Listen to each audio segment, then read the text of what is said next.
O silêncio do oceano profundo, para a maioria, é um abismo de escuridão e mistério. Para o Dr. Elias Vance, era um refúgio, um eco constante da perda que o assombrava. Seus olhos, antes brilhando com a paixão da descoberta, agora carregavam a melancolia de um pai que vira sua filha ser tragicamente engolida pelas ondas. Um acidente marítimo que roubara não apenas uma vida, mas também a leveza de sua própria alma. Elias, um biólogo marinho de renome, recluso em seu laboratório em terra, dedicava-se a desvendar os segredos das profundezas, uma busca talvez por redenção, talvez por uma resposta que o oceano guardava sobre a fragilidade da existência. A rotina sombria de Elias foi abruptamente interrompida por um convite inesperado. Um envelope sem remetente, entregue por um mensageiro silencioso, continha um logotipo sutil: Aegis Prime. Uma corporação militar privada, envolta em mistério, oferecia a Elias uma oportunidade que beirava o irrecusável: liderar uma pesquisa sobre anomalias submarinas, com recursos ilimitados e acesso a áreas do oceano nunca antes exploradas pela humanidade. A promessa era tentadora: o conhecimento proibido, a chance de tocar o intocável.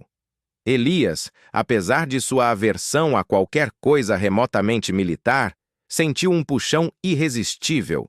Talvez ali, naquelas profundezas inexploradas, ele encontrasse a peça que faltava em seu quebra-cabeça existencial.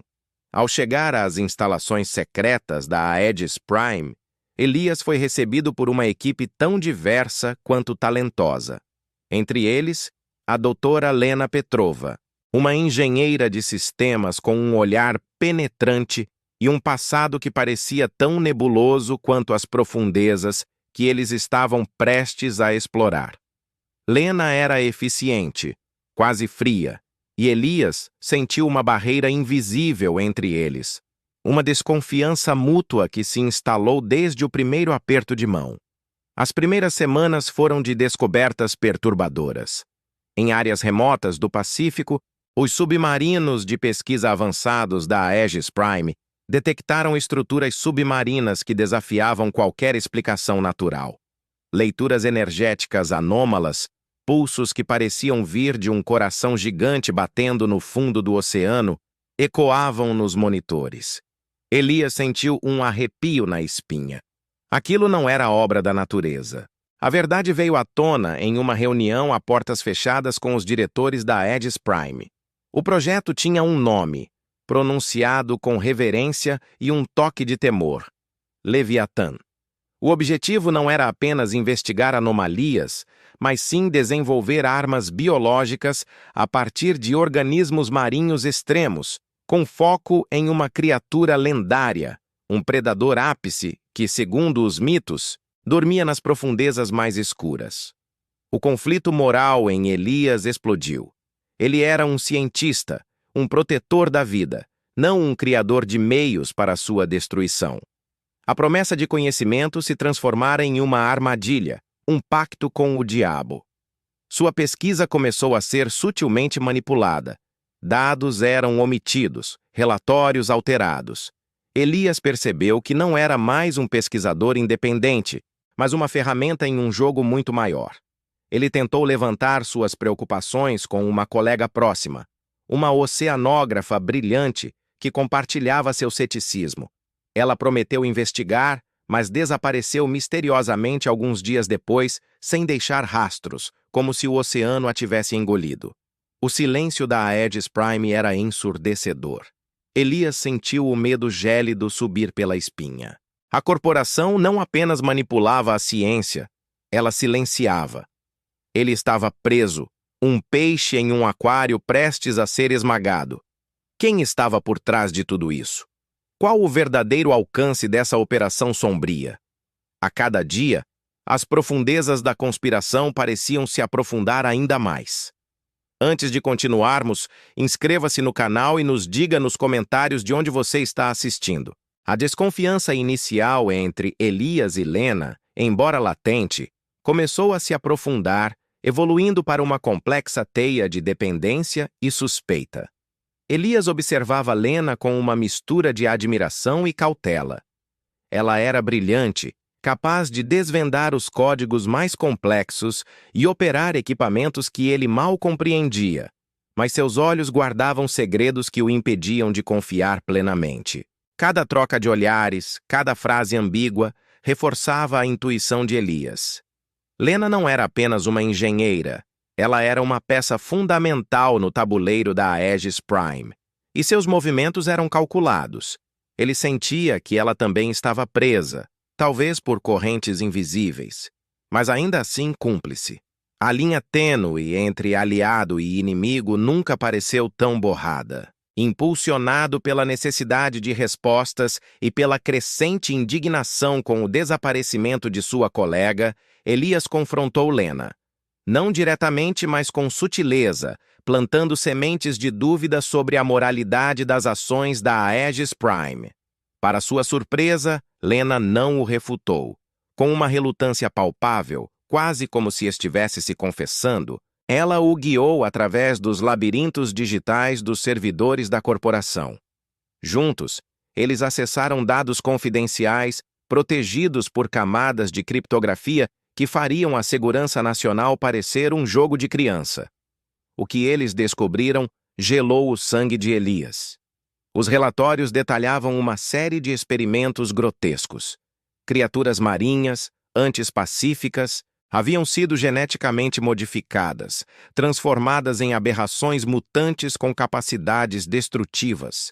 Ecossistemas inteiros foram sacrificados em testes de campo com imagens de devastação submarina que fariam qualquer ambientalista chorar. Mas o mais aterrorizante era o plano para o Leviatã.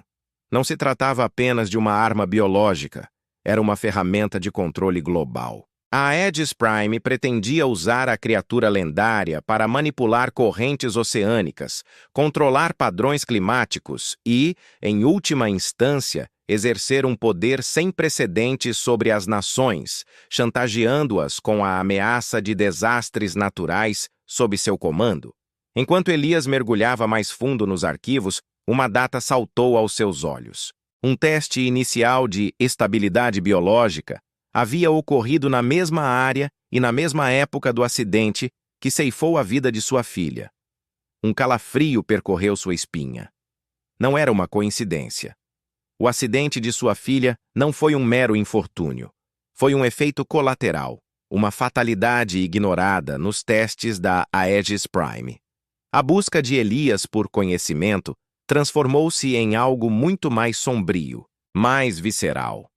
A dor antiga deu lugar a uma fúria ardente, uma sede de vingança e justiça que consumia cada fibra de seu ser.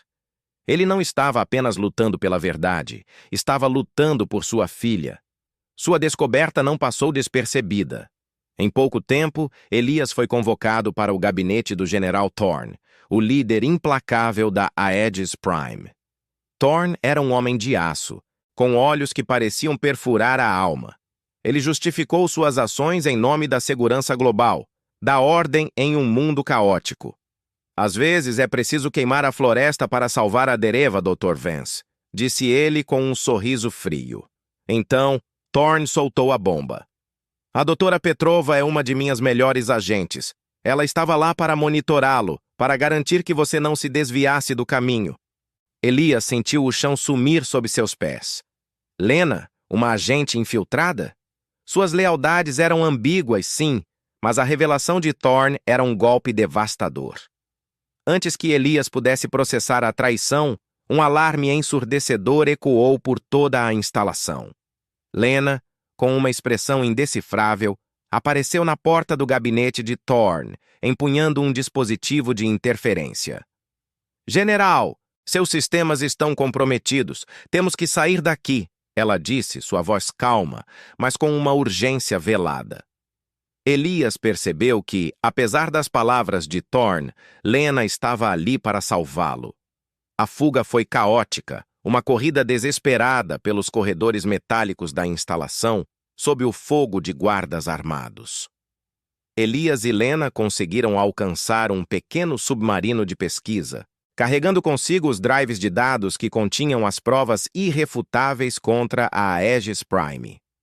Enquanto o submarino emergia das profundezas, deixando para trás a fortaleza sombria, Elias sabia que não havia mais volta. Eles eram fugitivos, com o destino do oceano e talvez da humanidade em suas mãos. O suspense era esmagador. Eles conseguiriam expor a verdade antes de serem capturados ou eliminados? A corrida contra o tempo havia apenas começado. A corrida contra o tempo era uma sombra constante, pairando sobre Elias e Lena enquanto eles emergiam das profundezas, com o pequeno submarino de pesquisa cortando as águas turbulentas. A Aegis Prime não demorou a reagir.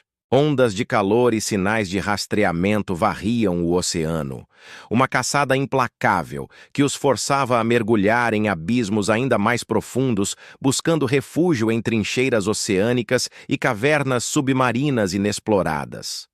Os dados que carregavam eram uma sentença de morte se caíssem nas mãos erradas, mas também a única esperança para o planeta. A dupla sabia que não podiam enfrentar a Aegis Prime sozinhos. Eles precisavam de aliados. Lena, com sua rede de contatos obscuros e seu conhecimento íntimo do submundo tecnológico, conseguiu estabelecer comunicação com um grupo de ativistas ambientais e cientistas dissidentes, uma rede clandestina que operava nas sombras, lutando contra o poder de corporações como a Aegis Prime. A esperança, frágil e tênue, começou a surgir. A cada transmissão codificada, a cada troca de informações, a aliança se fortalecia, preparando-se para o embate que se avizinhava. O general Thorne, percebendo que Elias e Lena estavam ganhando terreno e que a exposição de seus experimentos era iminente, decidiu acelerar seus planos. O Leviatã, a criatura lendária e agora geneticamente modificada, seria ativado em um teste final, um espetáculo de poder que silenciaria qualquer oposição. A notícia do teste iminente chegou a Elias e Lena como um choque elétrico. Relatórios de anomalias sísmicas e perturbações energéticas no fundo do oceano confirmavam seus piores medos. A Aegis Prime estava prestes a desencadear uma catástrofe ecológica de proporções inimagináveis, ameaçando milhões de vidas com tsunamis e desequilíbrios climáticos. Não havia tempo para hesitação. Elias e Lena sabiam que o sacrifício seria inevitável. Eles traçaram um plano desesperado para se infiltrar novamente nas instalações da Aegis Prime, bem no coração do complexo submarino, para desativar o Leviatã antes que fosse tarde demais. No clímax submarino, enquanto o Leviatã começava a despertar, emitindo pulsos de energia que reverberavam por todo o oceano, Lena revelou a Elias a verdadeira profundidade de sua lealdade. Seus olhos, antes enigmáticos, agora brilhavam com uma determinação feroz. "Minha família, eles foram ameaçados", ela confessou, sua voz embargada pela emoção. "A Aegis Prime me forçou a trabalhar para eles, mas eu não vou deixar que eles destruam o mundo." Naquele momento crítico, Lena se sacrificou. Enquanto Elias se preparava para o confronto final com Thorne, ela se lançou em uma corrida suicida para sobrecarregar os sistemas de controle do Leviatã, criando uma distração vital e abrindo uma brecha para Elias. A explosão que se seguiu, embora contida, sacudiu as instalações e selou o destino de Lena, mas garantiu a Elias a oportunidade de enfrentar seu algoz. O confronto final entre Elias e Thorne foi um embate de ideologias e força de vontade. Thorne, com sua convicção inabalável na necessidade de controle global, e Elias, impulsionado pela vingança e pela ânsia de proteger a vida. A luta foi brutal, física e mental, nos corredores inundados da base. No fim, Elias conseguiu derrotar Thorne, não apenas fisicamente, mas também expondo a verdade ao mundo. Com a ajuda da rede de ativistas, os dados foram divulgados. A Aegis Prime foi desmascarada, seus crimes revelados em toda a sua extensão. As consequências foram devastadoras. O Leviatã foi contido, mas o oceano e a humanidade nunca mais seriam os mesmos. A catástrofe iminente foi evitada, mas as cicatrizes ecológicas e a perda de Lena pesavam sobre Elias. Ele, agora um herói relutante, dedicou sua vida a proteger os oceanos, a garantir que tais atrocidades nunca mais acontecessem. A justiça, de fato, foi feita, mas a luta pela preservação continuava. Elias Vance, o biólogo marinho assombrado, encontrou sua redenção nas profundezas, um legado de esperança para um futuro onde o oceano pudesse finalmente respirar em paz.